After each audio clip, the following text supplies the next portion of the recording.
Time Gal.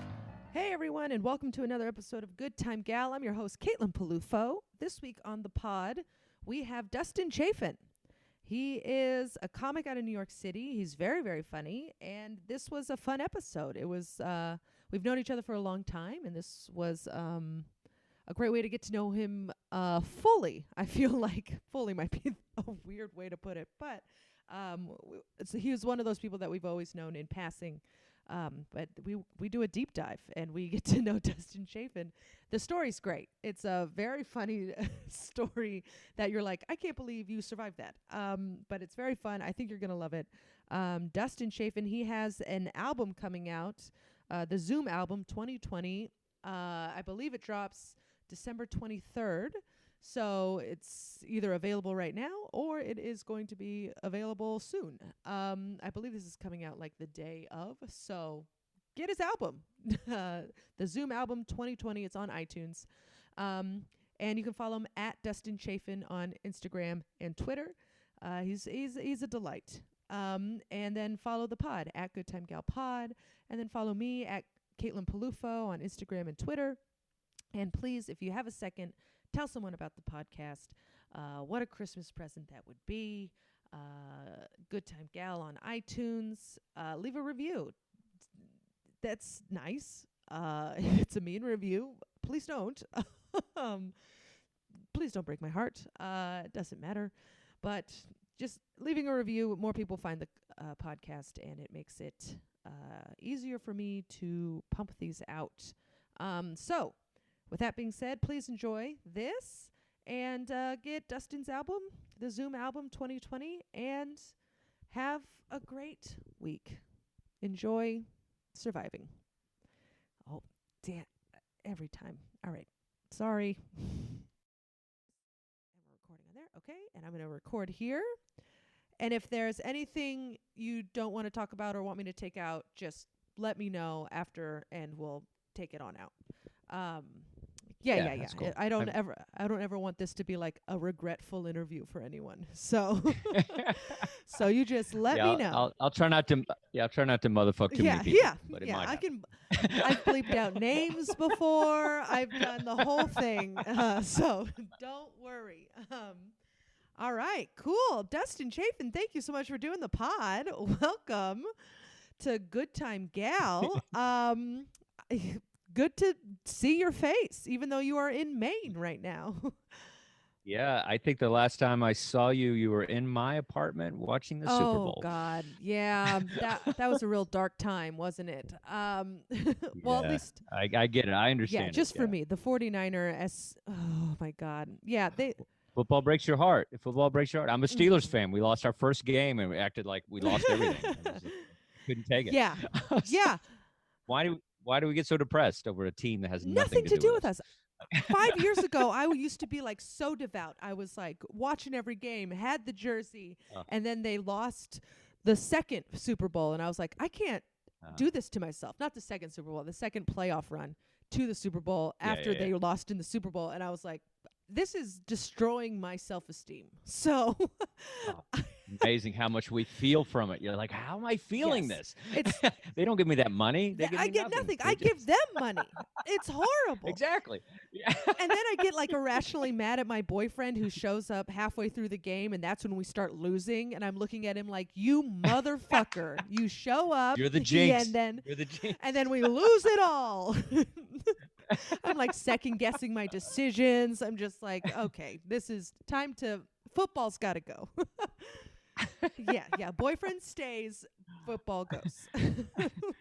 Hilarious. But how's Maine? How's it going up north? It's good. Well, I was in Maine for Thanksgiving, and then then I had a gig in Arizona because you're a bad comic too, where you just can't help yourself. You gotta get up there. You gotta just mask up and grab a mic. Of course. I'm going to Indianapolis this weekend. It's the biggest drug. Yeah, exactly. Another hot spot, Arizona, Indianapolis, same thing. And so I did that this weekend, which was phenomenal. I had a great time. And then now I'm in New York quarantining for a little bit, get the COVID test, all that stuff, and then going back to wonderful. Maine. So you'll be back for Christmas? Okay, Yeah, good. yeah. Christmas is a big deal with the girls, Oh, so I definitely got to be there for Christmas, or it would be the oh deal my breaker God. if I Yeah. wasn't there for Christmas. So if people don't know, Dustin is in a relationship with my dear friend Leah Bonema. And we love Christmas we do a Christmas countdown every year. We dress up in So elf cool. outfits. It's a nightmare for anyone who loves us. But we do it. Christmas is a big deal. So there's no way Dustin's missing Christmas in It's Christmas it. Mecca, I feel like. Oh yeah. Well, it's funny you two found each other because it's like for two Christmas dorks to find each other is a big Yes. deal. Yes, yes. And Curly hair, dorky Christmas yes. stuff, like the whole thing. You guys are Yeah. connected. I for sure thought I was the only one and I was more secretive about it. And then Leah just showed up in Hilarious. a Santa hat and I was like, we're gonna You're like hang out. drinking eggnog by yourself. Exactly. Just the shame of decorating sugar cookies alone. It's not good. Oh, but we did. We found each other, and you're the best boyfriend because you're very supportive, and you're like, whatever, give me the Gotta be. sweater, I'll wear it. And that's all we ever want, Oh my gosh. That's as if I could really just talk to men. I would just be like, just go with Yeah. it. Just like, you're a 49ers fan Yeah. now. You're a Christmas Yeah. person now. Like, just go with whatever's happening. Yeah. It's worth the amount of joy that you're going to get. Yeah. So just drink the eggnog. Okay. So this is fun because we've known each other for a while, but I don't know much about you and where you come from and everything. I just know that you're a delightful, lovely human being that I enjoy seeing when we're playing comedy together. Playing comedy. Yeah, it's funny. We're kind of one of those people. We've been in the business a while, and we've played a lot of the same places and know a lot of the same people, but we kind of different paths. Sometimes we kind of miss each Yes. other on A lot of ships in the probably night. different shows. Yeah. Ships in the Yeah. night. So tell me about it. Where are you from? I was born and raised in Texas, Ooh. kind of all over the state. Kilgore was where I was born. What a name, huh? And sounds like an intense city. Yeah, a lot of drinking there, I'll tell you that. And then just kind of all over Wichita Falls. Most of my adolescence was Dallas, Fort Worth area. That's where I kind of like escaped from. But so yeah, I was kind of living in Texas most of my life, and it's funny. I had a crazy childhood. My parents, speaking of drinkers, big drinkers and rock and rollers. My mom smoked weed every day. We bought her a pipe for Mother's Day. Like it was like she was. Mom took me to Zeppelin when I was like 7. Like it's just a whole kind of like rock and roll kind of family and everything. It was funny as I grew up in that. My parents put me into boxing when I was 6, and wanted me to be a boxer and all that. Just a weird like I take it as like. Kids weren't popular in the 70s and 80s. Yeah. You know what I mean? So nobody. There was a lot of bad decisions. Yeah. It's like, oh, you got a kid? Oh. Yeah. And so, they would drink and party and stuff and all that stuff. And it was always kind of like weird parties at the house and stuff. And so in high school, I kind of, to rebel against all of that, I became a Mormon. And I had a Mormon girlfriend in high school, and I became a full-blown Mormon. I was a missionary. I was 2 years in South America, and I was a Mormon for probably about 7 years. I went to BYU. I did the whole thing. Before New York happened, I had this whole Mormon life, and it was really to rebel against kind of all that craziness my family had, because I just wanted some sort of structure and kind of nice people that weren't yelling at each other and stuff. So that's where I went. And then that's kind of my story there. And then I ended up I went to BYU for a year, and then I transferred to Parsons in New York City. I thought I was going to be the next Karl Lagerfeld. I wanted to be a designer. And so I came to New York, and I was in art school, and that's when I kind of got de-Mormoned and kind of just started kind of making up for lost time, if you will. And, art school will do that. Yeah, really. Oh yeah, you went to art school. Oh my God, as well. yeah. That's What right. yeah. You really learn a lot about who you are going to become in art school. Yeah. Oh yeah. I mean, but that's what's great about it. People from all over, and it's nice to be around people that pretend that they're going to make a living at something you love to do as well. Yeah. We're all faking it. We're all in denial, like of the reality of what it takes. Yeah, we'll spend as much So, money yeah. as we need to in order to feel like Annie Leibovitz. That's what we're gonna do. Yeah. Oh man, just the money we spent on supplies. I mean, My unbelievable. God, Art yeah. school is it's kind of a sham, but I had a good time. And then I kind of started kind of becoming friendly with some comedians. I was a bus boy. That's kind of where I started learning about comedy. Is at New York Comedy Club. I was the bus boy and the Oh, cook, wow. and I would cook and fry ham. That's when they had like a real Uh-huh. kitchen, and I would drop mozzarella sticks and stuff, and just all for like 5 minutes of stage time, and like I got like 25 cents off a burger and like whatever I made. And so yeah, so I started doing all that, and of course, you know how the whole thing evolves. The next thing you know, you're telling dick jokes for a living, Yeah. and you're living this life, and you're whatever. But that's kind of the short story to it. I just kind of Wow. I'm so just glad we're doing this. I got knew there. none of that. Yeah. That's Yeah. incredible. Like, we've known each other for years. No clue. I had no clue. Yeah, people will look at me. They don't think They don't think ex-Mormon, ex-Mormon. They Yeah. probably don't think Karl Lagerfeld. Yeah. But I used to see pictures of him, and he had the ponytail and the hot Uh-huh. models. I was like, that's what I want to Yeah? do. What kind of clothes did you design? I just a lot of everything, couture stuff, just kind of just funky stuff. I just kind of it's like I always wanted to be some sort of artist in New York, and my mom's a big fashion person, and so I just kind of got the flair for Yeah. her, and I just I just whatever, menswear, just all kinds of designs, just That's I worked for Calvin Klein for about a year, and then I thought I was going to continue all that stuff, and that's kind of when I found yeah. comedy. Oh, that's But so interesting. And so so art school was your downfall of Mormonism and being a sober human being.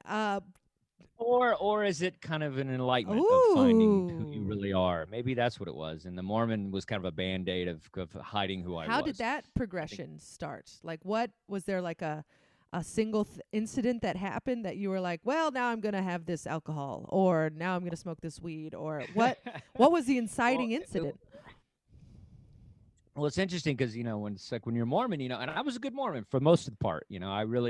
I just stay away from booze, I stay away from drugs, I stay away from coffee even, and no rated R movies. Like I was all in, man. I was like, I was like Mr. Mormon, and I was a great missionary too. Like I didn't do anything weird on my mission. Like I was, no girls, no nothing, and so the whole thing was kind of a weird thing. And you have all these rules. Yeah. It's just, but I liked it because it was structure.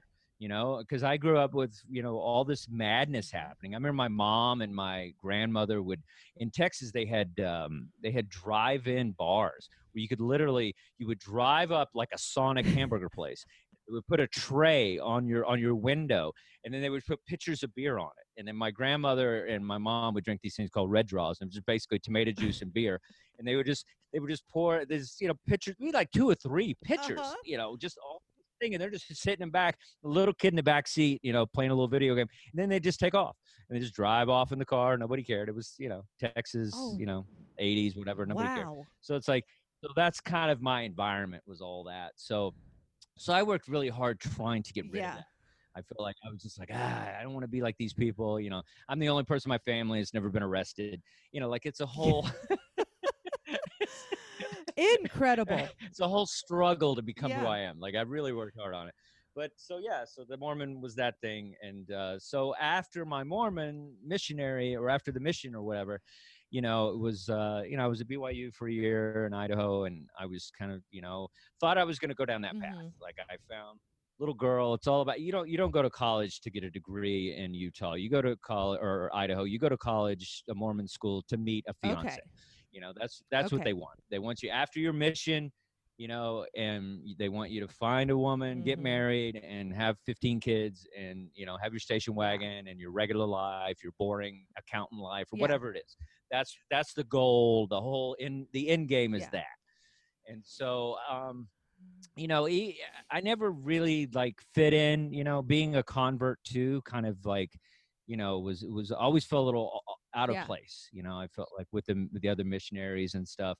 And so something was, just wasn't right. And I was kind of promiscuous and at rock and roll, and was a biker in high school, and had like the long hair and the motorcycle. Like I was all that guy. And then I cut the ponytail and got clean shaven and all the thing, and then became a missionary. So it was like, even underneath all that crew cut, I was still me.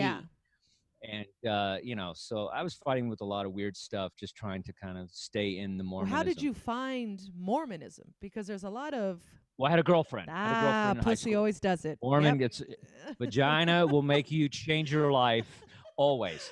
Just like we were talking Yep. in the beginning, Christmas. It's just a pendulum. Yeah. It'll make it change your religion. Like, yeah. So it was like, yeah, it was Yeah. the power Yeah. of, That's why yeah. you're And like, so, I don't mind yeah, Christmas at all. At least I can yeah, drink coffee. All right. This is great. exactly. I've changed religion, so I think I can handle, Yeah, a little festiveness. yeah, um, yeah, exactly. so this is something I never even thought about. What Yeah. you said weird stuff I didn't do any weird stuff on my missionaries. What weird stuff are people getting into on these missionaries? Well, here's the deal. It's funny because it had, we were in Chile, and sometimes kind of the Chilean missionaries didn't grow up in this environment. And, a lot of us converts that like converted or whatever, like I said before, we're still kind of Yeah. ourselves, but we're masking it through this Mm-hmm. religion, and we're really forcing ourselves to believe all this stuff. And so a lot of the guys that maybe were, kind of like new to the church but became missionaries, would fall into old habits. I mean, it was crazy in Chile. The women are beautiful, and sometimes, and they always wanted to, they wanted an American was the first Mm-hmm. thing. They thought that, because they think we're all just millionaires. Yeah. If they could just get to America, they'll have the swimming pool Uh-huh. and and the life. And so sometimes there would be girls, like little 15-year-old, 17-year-old Chilean girls that would go to the missionaries' apartments. Like we had like little apartments sometimes that were either connected to houses or whatever, and they would be naked in the beds, and like in the mission, because they knew that we were celibate, and so we were supposed to like Mm-hmm. because we couldn't even Yeah. kiss a girl. No, you couldn't kiss them on the cheek or anything. It was like handshake. That's Oh it. my God. It's a it's a celibate life, all thing. And so sometimes I mean, you got to break. So, you got an olive skinned gorgeous girl in your bed. I mean, I think a few guys kind of weren't able to handle the pressure of that. Yes. So sometimes things like that, mostly the girls Yeah. and things. I don't think people were shooting shots back at a bar, but I think it was mostly that kind of stuff. You get yourself entangled in a situation like that. But that's how kind of a lot of guys, were bad. Yeah, I guess the ladies, always the downfall of the man. It's always the ladies. Yeah. I mean, that's how I got out of Mormonism. I was like, dude, I'm sorry, I'm not going to be celibate this long. This is ridiculous. So it was another lady that did it in art school. Well, just art school, I don't want to get too into the who or whatever, but it was like, yeah, it was just like, I was still kind of young, it was kind of, I was pushing my late 20s. And so I felt like, I was in New York City, Of course. out of all the places in the world.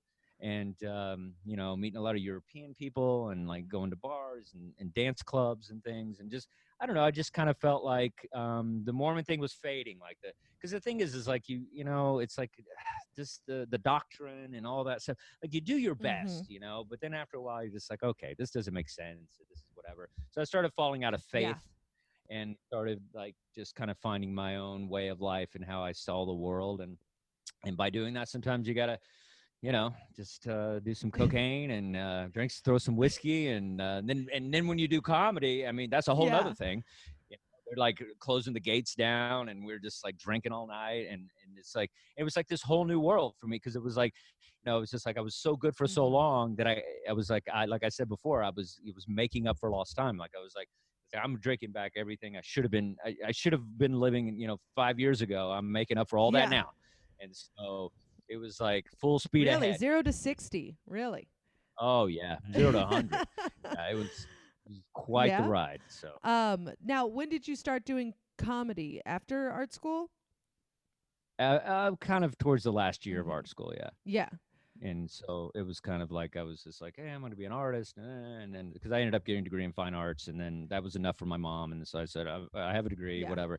And then, but this thing stand up is really taking me over, and I just something about it because I was such a shy. I don't know how you were before you did comedy, but it was like it opened me up. It broke open kind of my personality and who I am, and so I really got addicted to that. Trying to just freestyle of art that you could dress the way you wanted, you could say whatever you wanted. It was just like, and then you got the interaction, and that's the drug, and then you're just like, and then it's like. That whole thing. I was locked in. So at that time in your life, what was like a typical drunken night for you? What would you get into? What was your preference? What's funny about this show is like you do a show on drunk stories, and it's like I don't remember a lot of it. I don't know how you do a show about drunk stories and people can remember details. It's like, It can be tricky. It can be tricky. it's well, being a busboy at the club was kind of like I was friendly with the managers and stuff, and we were all comics that most comics run all those things anyway. I don't know if people know that, but a lot of comedians run the clubs and run this stuff, and so you're all buddies and whatever. And I think it started kind of there where it was like, the owner's gone and the manager shuts the gate and the spliffs come out and people are, few of the people from the show might be hanging out with us. And, it's just a lot of that. And it was just like, especially, just kind of going from the Mormon thing, it was just like such a good time. Somebody's putting on music and we're just kind of, shooting whiskey back and just, kind of, and there's always tourists, they're like tourist girls and stuff. And so it was like exciting for them. And it was like kind of this rock star moment where it's like, we get this clubhouse to ourselves. And I've always kind of ran comedy clubs because I felt like if I wasn't going to get stage time, I was going to create it myself. And so I've always been one of those guys that just like, okay, you don't have to pass me, but I'm going to open up next door and it'll be a better club. And so it's, we'll get more stage time. We'll all get famous. Who cares? And so it's like, I just kind of did that. So by doing that, like I ended up, I ran the famous Boston Comedy Club in Manhattan. Yes. And that's kind of the club of clubs. And I ran that for the last 3 years of that club. And it was with Chappelle and Patrice O'Neill and all these people. And it was a magical place. And but the downside of that club is upstairs was the Boston Comedy Club. I don't know if you started probably a little later, but yeah. So the Boston Comedy Club was on top, and then it was owned by a place called the Bag It Inn. And the Bag It Inn was this Irish bar, and it was just, that's where you went to drink. And it was another place where they shut the things down, and we wouldn't get out of there till like 11 a.m. the next morning. And it was just, and there was like there's always some guy with Coke in his pocket. This guy called Pizza Sauce, and he always had this cocaine. His name was Pizza Sauce? Pizza Sauce. That was his name. And he always had this horrible cocaine. And it was always like, who knows what he cut it with? I almost died like 3 times in that place. It was just like trying to almost OD in the bathroom. And, so it was just like this crazy place where it was like in a lot of comics that, were there. We would just kind of be downstairs, and those of us that were misfits and that just had no rules to our lives would always just do sets upstairs and then go downstairs. And these were like, Irish guys, like, kind of like Jameson is for pussies. We drank Powers. Like it was just like all like, it was just like this Irish thing. And I met all these Irish guys that I'd never been around anybody, it was like full blown right off the boat Irish. And so we became friends. And when you're friends with an Irish guy, I'm sorry, you got to drink. Like, oh yeah. Stereotype or not, you're gonna drink, and you're gonna drink heavy, and you're a pussy if you're not stumbling out of the bar. Like it's just a thing. So these guys were, and and the thing is I have a low tolerance for drinking anyway. I didn't drink for years, and then I have a little Native American blood, and that is a real thing. We can't hold our booze, and so it's just I would just be so sloppy down there. And we just, just ridiculous. Does sloppy just passing sloppy out. is like passing out, slurring. What is your sloppy? Sloppy is like just waking up, vomit on the shirt, just freaking, just a mess, just losing everything. That's what I don't miss about drinking. How many things I've lost, cell phones, hats, dignity, just all these things are just every night you just lose something. One night I had one boot on, it's just like one snakeskin boot, just like walking out. Like who took one guy's boot? Who would do that?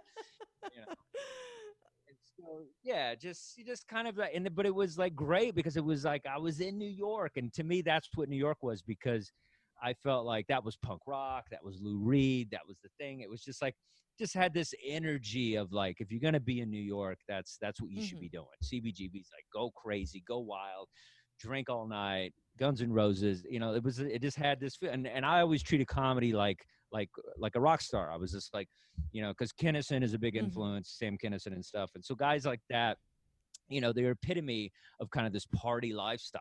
So when I got into comedy, I thought, hey, that you go on stage, no rules, say whatever the fuck you want. be uncensored, and then just party like a Yeah. maniac. And like to me, that was what '80s comedy was supposed to be that I missed because we all started after the boom. So I felt like we were trying to kind of get a little piece of that we'd all heard Yeah. about. That rock and roll.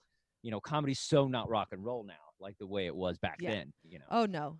So I think I was trying to kind of have that Yeah, experience. comedy now is like, who can be funny without saying anything offensive potentially to anyone ever? Like, if you're putting down a carrot, like, you better have a good reason to be putting down that carrot.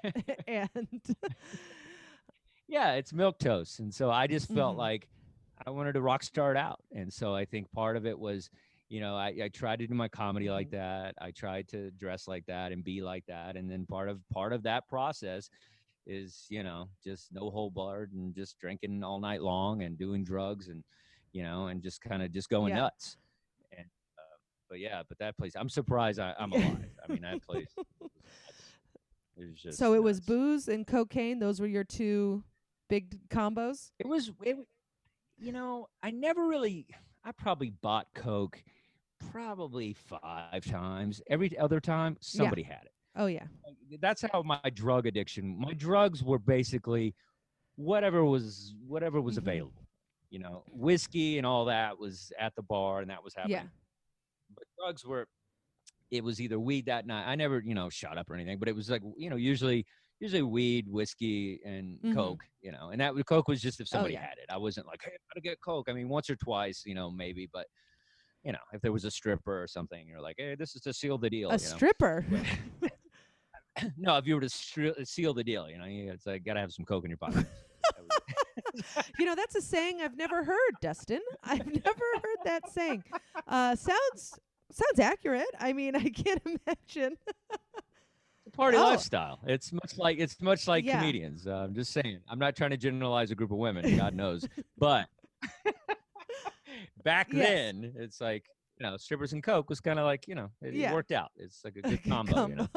Yeah. The only time I ever did coke was when I worked in a restaurant, and someone would bring it in and be like, "We're doing this now," and then I would try like very little just to be like, "Yeah, I'm pretty Yeah, cool," and then I'd be really yeah. awake for about an hour, and then I would be the Oh yeah. hangover the next day was like 40 Oh, times it's like worse. I mean, suicidal. I was like, Suicidal. I'm It's sleeping horrible. until 5 because that's the only way I know how to live my life right now.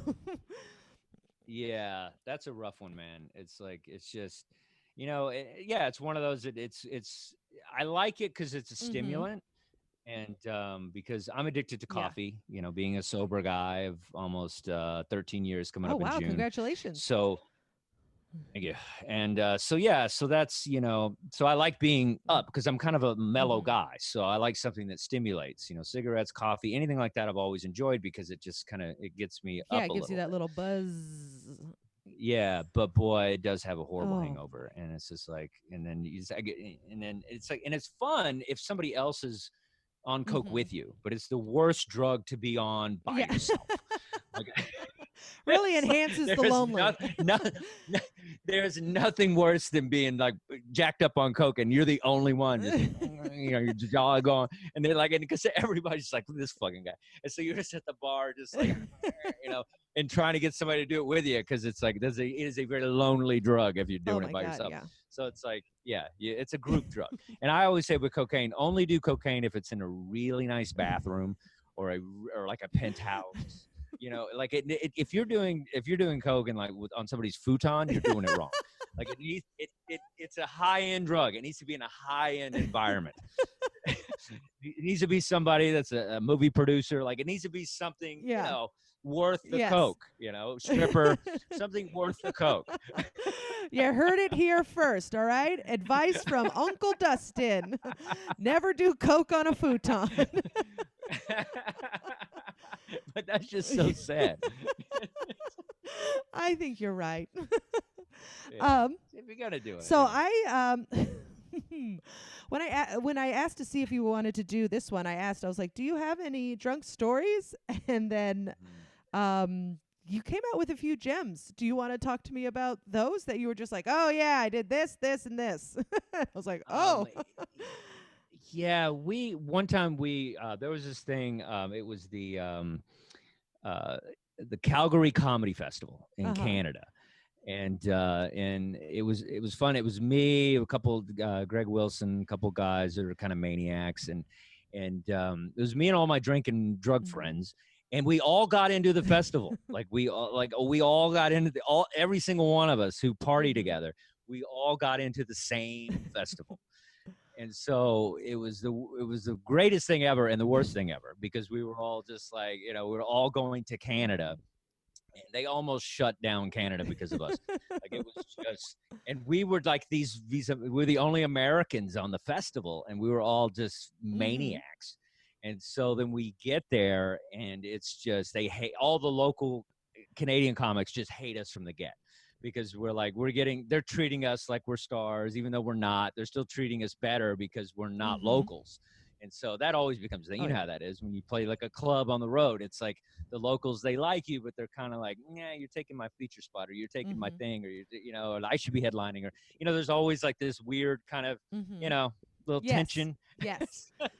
Because they didn't leave the nest, so they kind of get a little resentment, and so that's kind of happening amongst the festival. And like I said, there's going to be some blurry details here, but.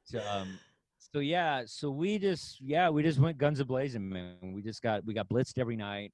I remember this one, and like sometimes it's like, people have drugs that I didn't even know existed. That apparently is something called mescaline or something. I don't even know what that lettuce. is. Yeah, you're like, I just got fruits and vegetables for the first time in my life, and boy, was I high.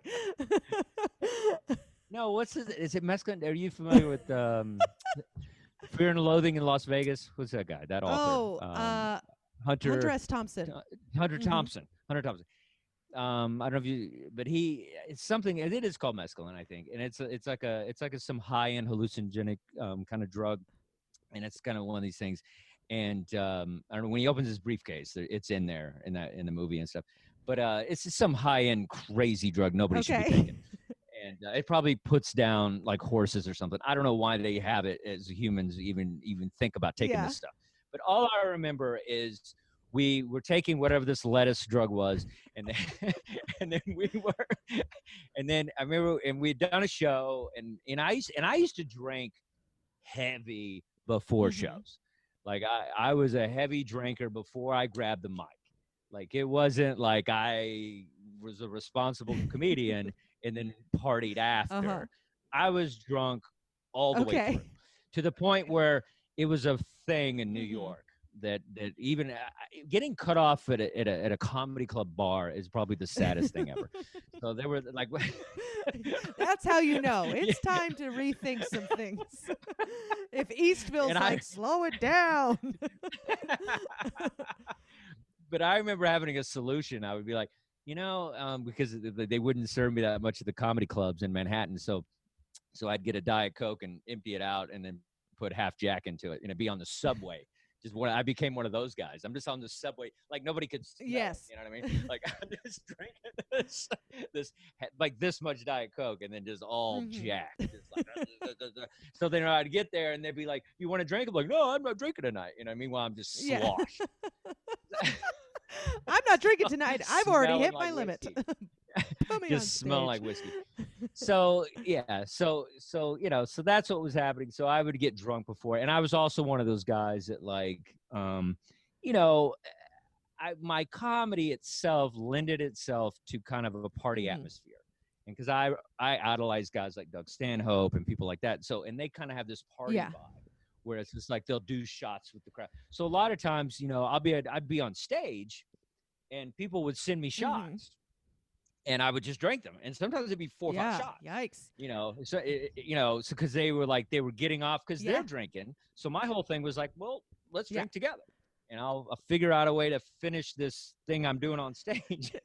But we'll think about the comedy later. Let's drink. Yeah. I mean, I'm banned at clubs that I can't, and it's funny. I'm banned at like a club in Alaska because and that's the thing. At Chilcoot's, Charlie's, or something, they won't book me anymore. And I go, dude, I've been sober for like 13 years. Like, what are you talking about? And it was so bad that they just don't believe me when I say I'm sober. They're like, okay, sure. Like, no. apparently I was drunk on stage. It was Mardi Gras, so I was bringing up the one girl in Alaska, made her show her boobs. It was like a whole thing. And then the crowd kept giving me shots. I was like, it's not my fault. At least I was selling booze, and we're dancing monkeys that sell booze Yeah. anyway. You can pretend we're artists, but I know what we are. And so that was the thing. I would get shots from audience members. And so, in Canada, at the Calgary Comedy Festival, that was one of those things. It was just like I was on stage and taking shots from the crowd and just throwing them back, and and it's like it was all that energy, and I loved it, because it was just nuts. Oh, and then here's a funny part of the element of it happening. So, okay, so I told you all my buddies, my comic buddies, we all got into the festival, and I had a stalker who was a comedian, and she was a psycho. And guess what? She submitted to the same festival. So here I am, drunk, crazy with my friends, and I got a stalker who won't leave me alone, who went all the way to Calgary and entered the festival, got in. That's how easy it was to get into this festival. So, I think anybody could get in. If you paid $30, you could get in.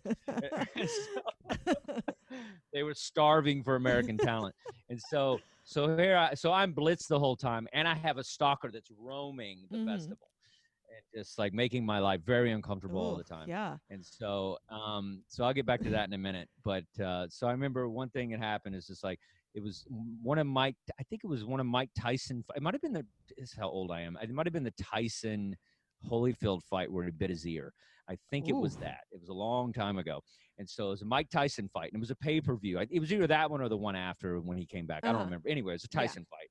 And it was like, and somehow, like when you drink and you find yourself in you just find yourself in a place. Like you don't know how you got there. You don't know. You're just I'm awake in this now. room. Okay, I traveled here, and now I have to be here. Okay, I don't know what choices I made, but here we are. I ended up in like this high-end, high roller party, where they were watching the Tyson fight. They were hired. Here we go with my theme: strippers. And but it was a small space. It wasn't huge. I don't remember it being huge. So it was like, maybe four. Let's say there's 4 girls, 4 strippers, and then maybe a party of maybe like 15 max guys. So it's like one of those kind of. It's like a kind of like a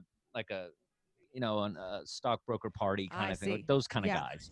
Wall Street kind of guys. And so they're having this party. And then it's just like the Mike Tyson fight is on, and then strippers are just giving us lap dances like randomly, during the fight, and everybody's drinking, watching this fight, and getting lap dances all at the same time. Like that's the kind of party that one seeks out after you've been a Mormon missionary. Yeah, you're like, is this heaven? I feel like this is what they said would happen once we did everything right in life, and now this is heaven. Is this? Yeah, this is way better than 6 wives. I'll tell you that. So you're just, I'm in this thing, and I don't remember much. All I remember is I was drinking like crazy. That guy handed me the mescaline. We'll Google what that really is. I might be saying it wrong, but so I take that thing, this drug, whatever. I'm shooting shots back, and next thing I know, I'm alone by myself. I'm huddled up in a like when you back a truck in to like load food into a grocery store, there's like a loading dock. It's like a little loading dock. That's it. And so it's like a loading dock. And so I'm huddled. I have no shirt on. I have no shoes on, but I have leather pants because I'm a rock star. And so I have no shirt, and it's the middle of winter in Canada. It was like February, and so it's freezing, and I have no shirt on and no shoes, no hat, nothing, and I'm just like, and I'm just beat up. I just like and my elbows are bleeding. Both my elbows are just bleeding. Like I don't even know what they're just bleed. They're black and they're bleeding, and I'm just like, what the fuck? And so I'm just walking, and I'm stumbling through, and that's why I have compassion for like street people now, because I've seen what that feels like on the other end. And you're just like, you're just, it's like just fucked up walking through. People don't want to be Yeah. near you. People think you're going to rob Mhm. them. People think you're going to spit on them. People think it's just like, this horrible thing. And I'm still fucked up. It's like, even though I woke up, I'm still Oh like yeah. half You don't just cocked. wake up I'm half cocked. sober. You're just like No, no. You don't wake up and like, hey, let me do my to-do list. Like, oh, I'm at the grocery store. Perfect. Got to get some eggs. yeah, that's not the vibe at all. So I'm like Walking Dead season 3, walking out of this thing and, just walking the streets of Calgary, Canada. And it's a pretty nice place. It's a pretty high end kind of part of town. It's like they call it the Texas of Canada, and it's like, so I'm walking around and I'm freezing, man. And I look down my pocket and there's no ID on me. Oh. There's no credit cards. There's nothing. I got nothing except I got a $20 bill, and that's all I have to my name. And I got $20, and I'm just like, just trying to like figure out what to do with this $20, And the thing is, and all my friends, they're all at the hotel, so they made it back. They're all at the hotel, and whatever I'm experienced, they were good enough to get back, and then leave no man behind is not in their mantra. So well, that's not very rock and roll. They fucking left me behind, and I'm so angry about it, because that's one thing that pisses me off about drinking is like, don't leave your brother or sister behind. Like, you always make sure they're with you. And so I hate these guys to this day because of it. I mean, we're friendly, but there's still that thing. I'm like, yeah, remember when you left me in a loading dock with no shirt on, dude? I will never forget. And bloody elbows. I'm a different bloody person elbows. now. I really am. I don't trust comics because of this experience. And I was just like, oh my God. So I just remember, I remember having the money, and I walked up to a cab driver, and I was just like, hey man, I need to try to get back to where I'm at or whatever. And he says, and I was just like trying to figure it out. I go, I got to get to a phone. And then he said, I go, do you have a shirt? Because I'll sell you a sweatshirt. And so he basically went to his trunk and like opened up the trunk of his cab, and he had like this like freaking dirty like sweatshirt that was like under the tire. It was like something he probably cleans his car with. It's got tire grease and on I it. I had to broker the deal. I was just like, hey, he goes, $20. I go, oh, come on, man. All I have is 20. And I was just like, go $10, $5. I think I got it down to $5. And then he gave me the sweatshirt. I'm like exchanging cash with the guy over the sweatshirt. So I got a dirty, smelly sweatshirt on, and leather pants and no shoes. And I walk into a mall like this in the middle of the winter, walking with no shoes on. I somehow am able to get to like a Nike store, and I buy a pair of socks. I couldn't afford shoes, so because my money was dwindling. So I got a pair of socks. And I put the socks on, a dirty sweatshirt. I got the hood on, just tying it up because it's like trying to keep my ears warm. Like, thank God it had a hood.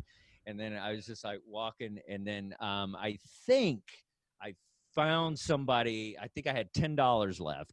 And I think I found a cabbie that did me a solid. Or I think I might have said, I'll pay you extra when I get back to the hotel room. I figured out a way to, I think before that I might have made a phone call to the hotel where we were staying, and I was yelling, and I was like, it's like, my elbows are bleeding. I got no shirt on. Where are you? And like, I'm just yelling, where the fuck are you guys? Where are you? They're just laughing the whole time. I remember that did happen. I called before I got in the cab to get back there. I think they said they'll pay the cab. That must have been it. They must have said they'd pay the cab driver if I got there. So they ended up being decent friends on that front. But they just laughed the whole time because I was like, my elbows are bleeding. So I somehow get to the hotel, whatever. We figure it out. I get in there. And, everything is, they're just, they're still fucked up. They're on X and, Molly or whatever the hell it was back then. And they're all crazy and just, still laughing at the fact that I'm like bleeding and having a dirty, they're like, take that shirt off. It seems like shit. So I finally make it back, and then and then what's funny about drinking and stuff is like that's what I love about the movie Memento, because it's like these flashes start coming back, and like or people start narrating the Oh yeah. storyline and telling you what happened and what happened. So so apparently I got a little crazy with the strippers and had too good of a time. And so I took my shirt off in the middle of the lap dance, and so or she took my shirt off, whoever. So it's a stripper. What Yeah. are you gonna do? I'm gonna I'd go say all it's in. a group Yeah. effort at that point. The shirt's Exactly. coming off. The shirt's coming off. I don't know where the shoes. I don't know how the shoes got off, and so apparently, they kicked me out of the high end high roller Tyson party, and so I think I was a little Hmm. irreverent, and so they kicked me out, and apparently at the top of the stairs, I fell down basically the equivalent of two flights of stairs. It was one long stair, but it was like as high as two flights of stairs, chin Oh my first, God. and just hit my elbows all the way down, and just was like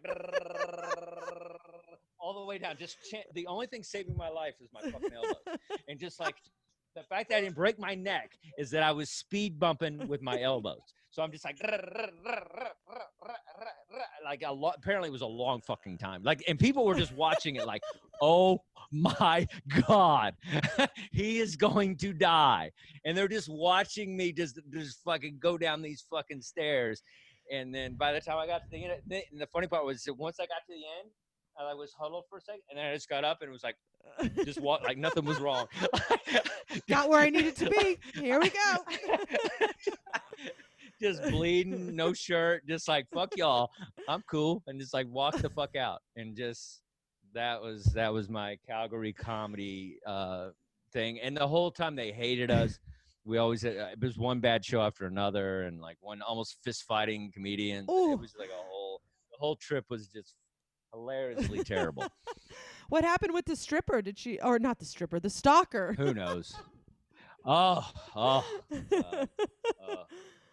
So yeah, so the stalker, you could call her a stripper if you saw those boobs.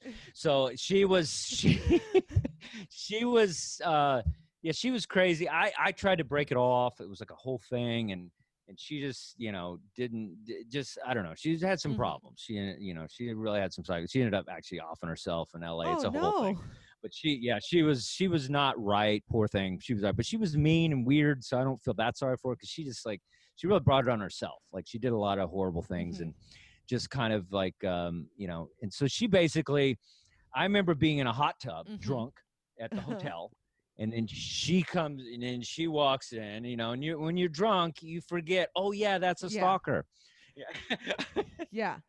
You're just like, oh yeah, stay away from her. After 4 shots, that is gone. So she's there looking all good and gets in a hot tub and starts, getting all hot and heavy with me. And then, oh, this is the funny part. And so then, so I go up to her room. I'm thinking, whatever. I'm a rock star. I'm Axl Rose, 87. Let's do this. So I go into her hotel room, and we're kind of getting busy. I can't do much. That was the thing. It's like, yeah, good luck with Limpy. And yeah, Godspeed. Good luck. You got some popsicle sticks. Yeah, no, good luck. So, so I just remember being naked, and then I remember, and this is probably how every porn star gets started, and then I just see flashes of a light. So she was taking naked pictures of me so she could like fuck with me later with these pictures. Oh no. And so I just remember flashes. All I remember is like one eye open, and then she like got me naked and then started taking pictures. And just pick flashes of pictures. So there's some naked pictures of me out there somewhere. And I heard, the last I heard, there was a shitty comedy club called the Haw Comedy Club, and when it was in Manhattan. And apparently the owner of the club, we had a rift, but he was friendly with my stalker, and so apparently they were in the safe of the comedy club. Naked pictures of me from this trip. So if I ever get a sitcom, it's good. These are coming out. If anything good ever happens to me, these are definitely coming out. Yeah, those will be on the cover of so that's Newsweek, yeah, just yeah, one yeah. eye So that's the open and stalkers. one eye limp, Yeah. and So yeah, so that's the stalker oh situation boy. there, and Well, yeah, that's a so tough yeah. one. That is tough. Oh boy. So, when you moved back to New York, was there a reason to get sober? Just a lot of stories like that where it's like, I gotta. There was a lot of stories Mhm. like that. I mean, I was getting in fist fights on stage in Oh Manhattan. boy. I was at Broadway Comedy Club one night, and I was over at Caroline's and drinking. And I think I was drinking. I know he's a family. He's kind of a family member of you guys. But I remember my problem was, look, when I would start to get sober, there would always be some comedian that I idolized that wanted to Mhm. drink with me, and then that would be my way back Yeah. into drinking.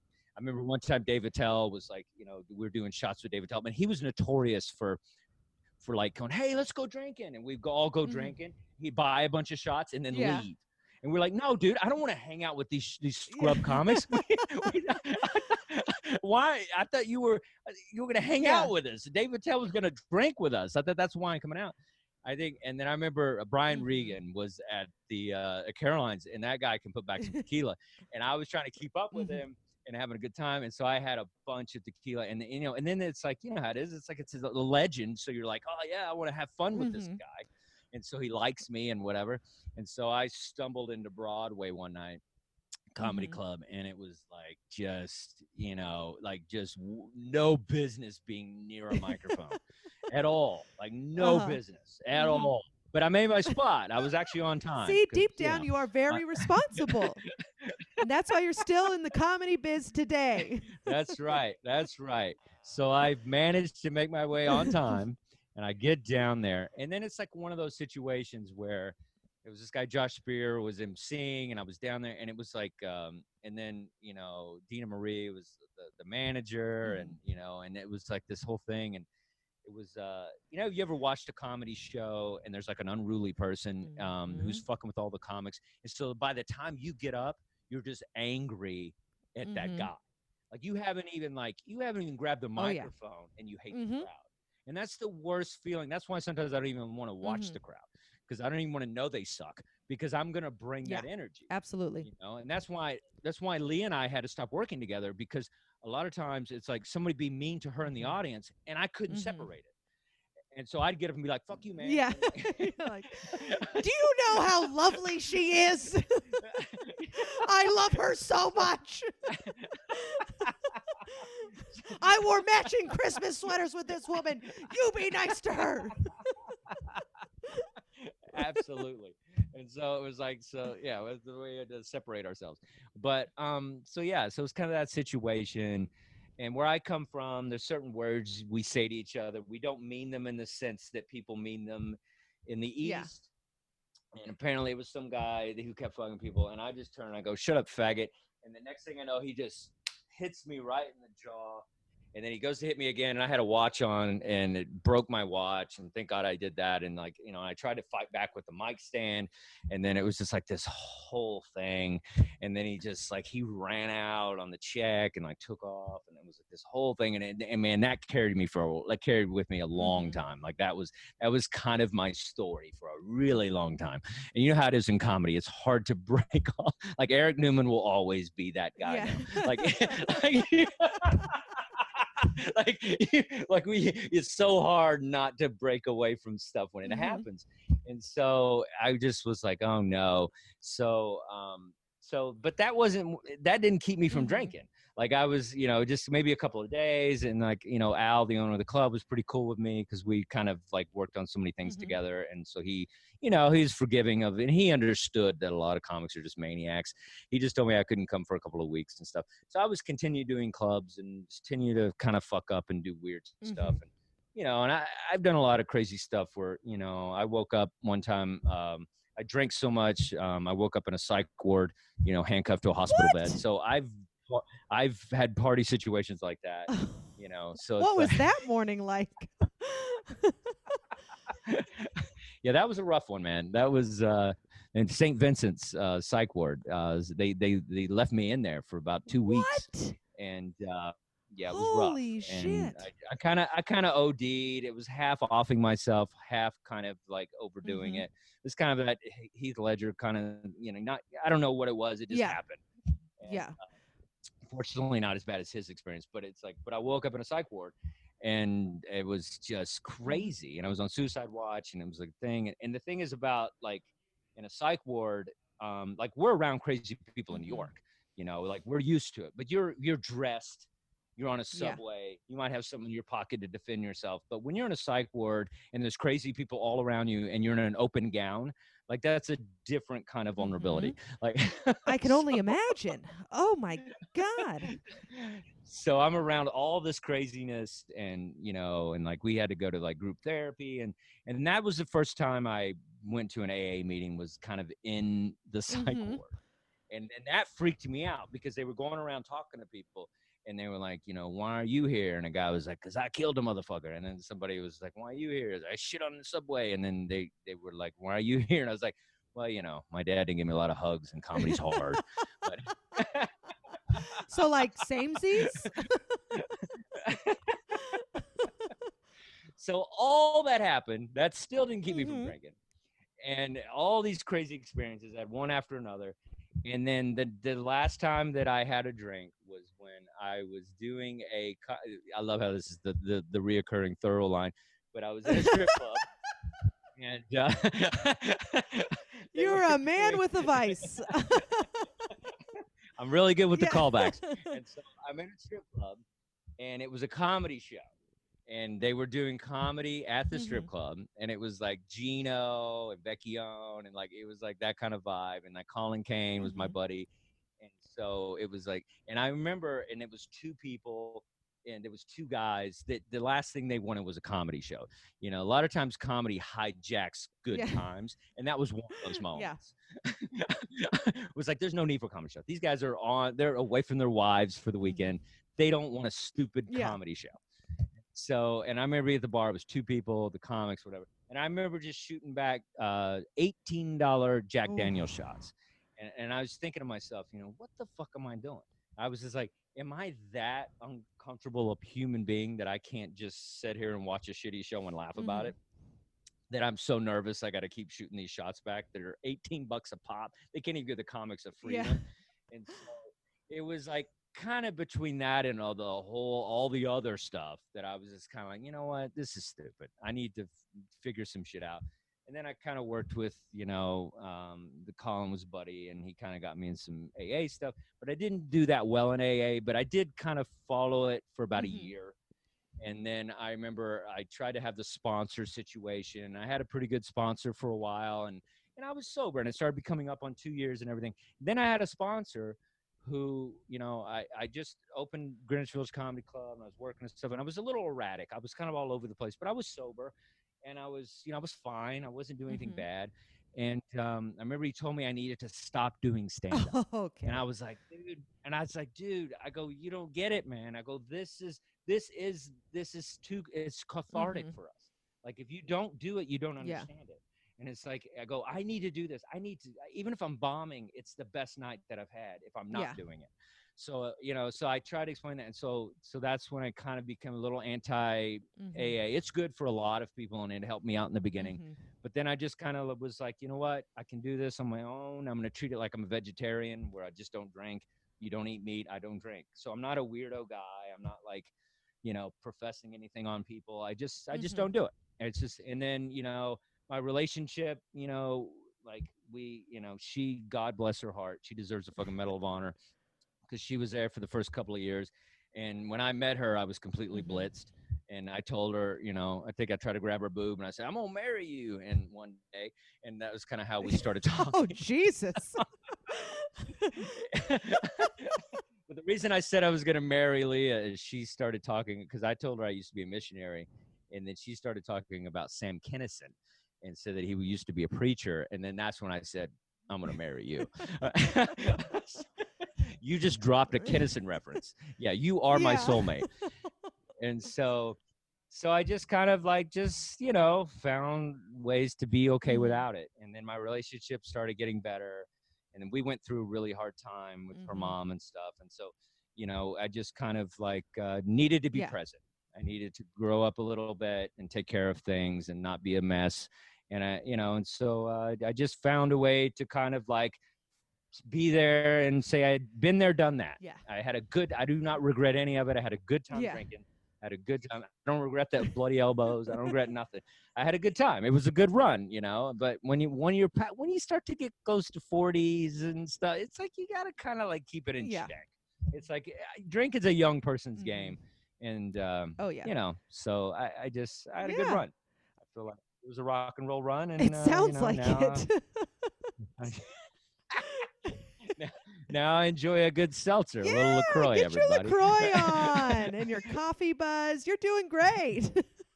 Do what you can. I do get mad that now they have alcoholic seltzer. It's like, come on, dude. It's like the seltzer is for people who Yes. don't drink. Like, leave that. Yeah, that's for our us. fancy drink. That's when it's like, if I'm like going on a couple of weeks of no drinking, I'll go to the club and be like, "Can I get a seltzer?" And then nobody questions me because they're like, "Oh, it's probably just a vodka soda. She's not going through some shit." It's like, exactly. I'm bougie. I'm fine. Well, Dustin, this was so fun. I'm glad it was fun. It's like I got to play with you because it's like when you're friends with somebody's girlfriend's friend, it's hard to kind of like Yes.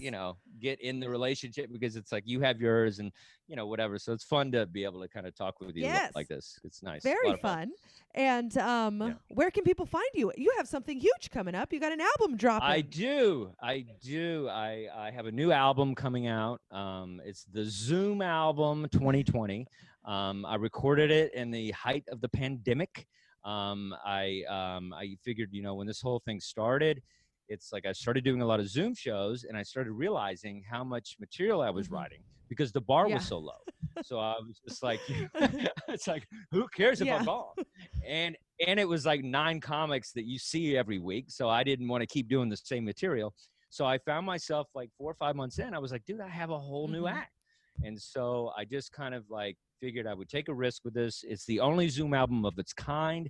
There's been one other Zoom album, but it wasn't recorded like this. This was actually recorded from people logging in from around the world. Wow. And so it was a basic regular Zoom show, like with people from Brazil and Texas and all over. So it was a lot of fun. We did the remaster on it. It sounds great. The special's going to come out a little bit later. But so, yeah, I'm very proud of it. It's my second album from Comedy Records. It really kind of, I talk about the pandemic and some of my crazy childhood and my family and some of the stuff, you can get a gist of how crazy my life is. So some of that is on the album.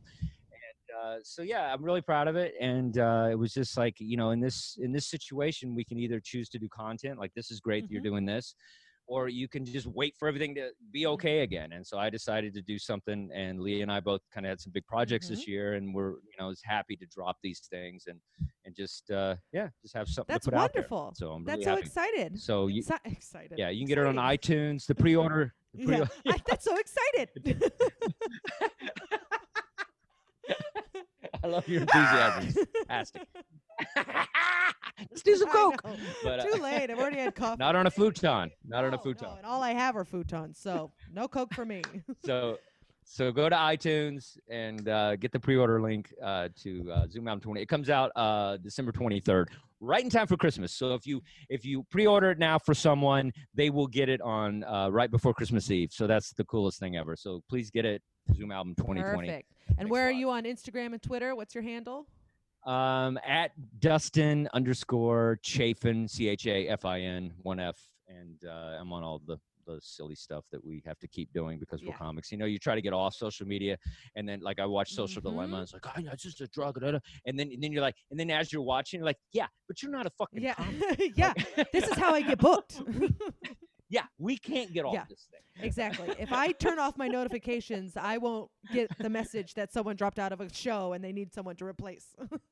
Yeah. Exactly. So we need Yeah, it's a nightmare. So thank you so much for having me. This was so much fun. And I have 1,000 more stories. If you ever get a fallout, oh my God. Yeah. Get ready for that notification. It's coming.